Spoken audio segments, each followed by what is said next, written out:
Think about the last time you walked into your local bank. You probably felt a sense of security seeing the heavy vault doors and the professional tellers. You believed your hard-earned savings were sitting safely inside that vault.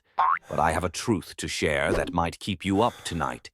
Your money is not there. It is not tucked away in a drawer or sitting in a pile of cash. In fact, the vast majority of the money in our economy does not even exist in physical form. It was created out of thin air by a private corporation. And most of us have been living under a massive financial illusion for our entire lives. In this exploration, we are going to peel back the curtain on the banking system. We will look at the mechanics of how money is actually made. You will see why the bank does not need your deposits to lend money. And you will understand how this system is silently eroding the value of everything you own. Let us start with the most basic myth of banking. We are taught from childhood that banks are like a giant piggy bank.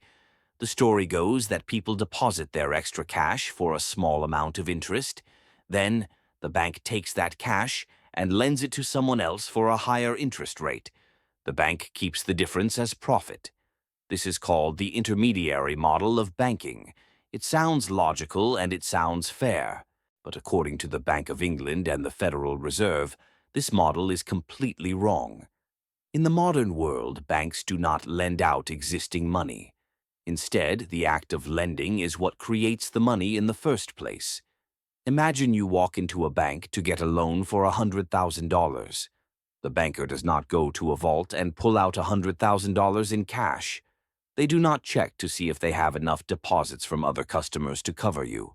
Instead, they simply open a computer screen and type the number into your account.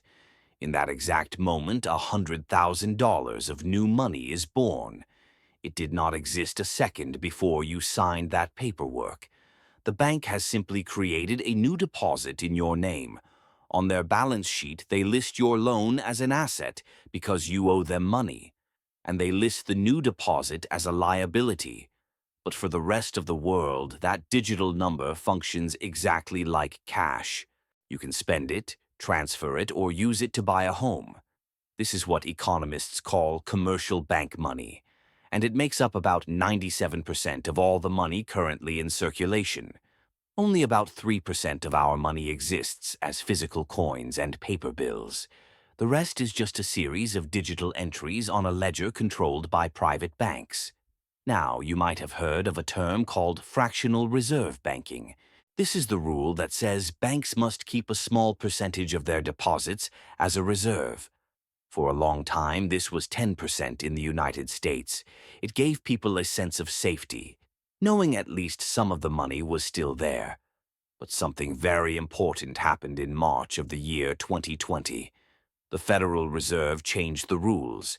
They officially reduced the reserve requirement to 0%. You heard that correctly. As of today, banks in America are not required to hold any reserves against your deposits. The old ceiling on how much money they can create has been completely removed. The only real limit now is the bank's own appetite for risk and its capital levels. This means the banking system has become an infinite credit factory. But why does this matter to you and your retirement savings? It matters because money is a claim on the energy and resources of the world. When a bank creates a new dollar out of thin air, it does not create new goods or services. It simply adds more digital claims to the same amount of stuff. If there are more dollars chasing the same number of houses and cars, prices go up. This is the hidden engine of inflation. Every time a new loan is issued, the value of the dollars already in your pocket is diluted. It is like adding water to a bowl of soup. The more water you add, the less flavor each spoonful has. For someone who has spent 40 years saving for retirement, this is a silent catastrophe. You did the right thing by working hard and putting money aside, but the system is designed to favor those who borrow, not those who save. Because the borrowers get to spend the new money while its value is still high. By the time that money filters down to you, prices have already risen. This is why your cost of living seems to go up, even when the official reports say inflation is low. But the illusion goes even deeper than just inflation. We also need to talk about the fragility of this entire structure. Since the bank does not actually have your money, it relies entirely on your trust. The banking system is built on the assumption that we will not all want our cash at the same time. If even 10% of the public tried to withdraw their funds tomorrow, the system would collapse. This is known as a bank run. We saw a small glimpse of this recently with the failure of several large regional banks. When people lose faith in the digital ledger, the illusion shatters instantly. The government then has to step in and print more money to stop the panic. But this just creates a new cycle of even higher inflation down the road. It is a treadmill that we cannot seem to get off of. Another shocking realization is that if everyone paid off their debts today, money would disappear. Because most of our money is created through debt, the supply of money shrinks when debt is destroyed. If there were no more loans, there would be almost no digital currency left to use. This means our entire economy is effectively a debt-based machine. It requires a constant stream of new borrowing just to keep the lights on. The moment we stop borrowing, the system starts to suffocate. This is why the government and the banks are always encouraging you to spend and take on credit. They need your debt to keep the currency alive. So, where does this leave you? For those of us in the second half of our lives, the goal is often stability. We want to know that the wealth we built will be there when we need it most. But relying on a digital entry in a bank account might be the riskiest bet of all. The banking illusion works as long as the lights stay on and the faith remains. But as history has shown us, faith in paper currency is often temporary. Every fiat currency in history has eventually lost its value. They are all subject to the same human greed and the same temptation to create more out of nothing. The modern digital system is just a high-tech version of an old story. It is important to understand that the bank is not your friend. They are a business designed to generate profit through the creation of credit. Your deposits are merely the legal justification for them to expand their operations. Once you realize this, your perspective on wealth starts to change. You begin to look for things that cannot be created out of thin air with a keyboard. You look for real assets that have intrinsic value, things like land, gold, or shares in productive companies.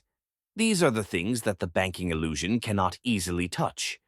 They are the anchors in a sea of digital noise. We are living in a time of great financial transition. The rules that worked for our parents do not seem to work for us anymore. The old advice to just save money in a bank account is becoming dangerous. Because you are saving something that someone else can create for free, and they are creating it in massive quantities every single day. The ultimate form of freedom is understanding the game that is being played. You do not have to be a victim of the system if you know how it works. By educating yourself, you can take steps to protect your family and your future. You can move your wealth away from the digital mirage and into reality. I want you to think about one question today. If the bank only keeps 0% of your cash as a reserve, and if every dollar in your account is just a promise that might not be kept, what is actually left in your account if the trust disappears? How would you protect your home and your loved ones if the ATMs stopped working? These are uncomfortable questions, but they are necessary ones. The era of blind trust in big banks is coming to an end. We need to start having honest conversations about the risks we are taking. Please share your thoughts on this system in the comments section below. Are you worried about the 0% reserve rule, or do you think the system is more stable than I have described? I read every comment because I believe we learn best when we talk to each other. If you found this information valuable, please consider sharing it with a friend. Knowledge is the only thing that grows when you give it away. In our next discussion, we will dive into the history of 1971. We will look at the day the world officially moved away from gold and into this debt-based reality. It was the moment the trap was finally set. Until then, Stay vigilant and keep questioning the things everyone else takes for granted. Thank you for your time and for your attention today. The information in this video is for educational purposes only. It should not be taken as financial or legal advice. Please consult with a qualified professional before making any major financial decisions. Take care of yourselves and your families.